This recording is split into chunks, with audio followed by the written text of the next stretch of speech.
Hi friends, welcome back to my channel. One more mini blog. మీ ఇంట్లో అయితే Sunday special ఏంటబ్బా? మా ఇంట్లో అయితే తలకేశారండి. కొంచెం వెదర్ చేంజ్ అవ్వడం వల్ల అందరికీ దగ్గులు జలుబులు అనమాట. కొంచెం అందుకని ఇంకా ఇలా తలకేశారు అయితే పెట్టేశాను. కొంచెం ఆయిల్ వేసి హోల్ బిర్యానీ మసాలా అయితే వేసేయండి. అది ఫ్రై అయ్యాక కొంచెం ఆనియన్స్ అయితే వేయండి. ఆనియన్స్ కూడా ఫ్రై అయ్యాక అల్లం వెల్లుల్లి పేస్ట్ అయితే వేసేసుకోండి. కొంచెం దిట్టంగానే వేయండి, మనకున్న అనారోగ్యం పోవాలి కదా ఈ జార్తో. అందుకని నేనైతే కొంచెం ఎక్కువగానే వేసాను అనమాట. పచ్చిమిరకాయలు కూడా ఎక్కువే వేసాను. పచ్చిమిరకాయలు ఫ్రై అయ్యాక కొంచెం తలకాయ ముక్కలు అయితే వేసేసుకోండి. అవి అయితే బాగా ఫ్రై అవనండి ఆయిల్లో. అవి కొంచెం ఫ్రై అయ్యి వాటర్ అంతా బయటకు వదిలేసాక అప్పుడైతే కొంచెం పసుపు, కారం, ఉప్పు అయితే వేసేయండి. కారం కూడా నేను ఎక్కువే వేసానండి కొంచెం.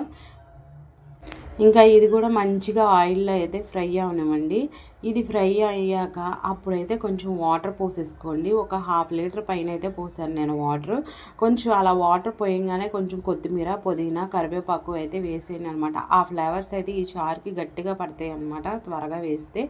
అలా మరుగుతూ ఉన్నప్పుడు కొంచెం అరగడం అయిపోయాక గరం మసాలా పేస్ట్ అయితే వేసేయండి కొంచెం. ఇంకా అలా వేసాక ఒక 5 నిమిషాలు అయితే పొయ్యి మీద ఉంచి దించేసేయండి. మన చారు అయితే రెడీ అయిపోతుంది. ఇలా అన్నంలో వేసుకుని తింటే సూపర్గా ఉంటుంది అబ్బా. నేను వేసిన ఘాటుకైతే మన ముక్కులో ఉన్న దగ్గు, జలుబు అన్నీ అయితే పోవాలి. Thank you for watching. Please subscribe.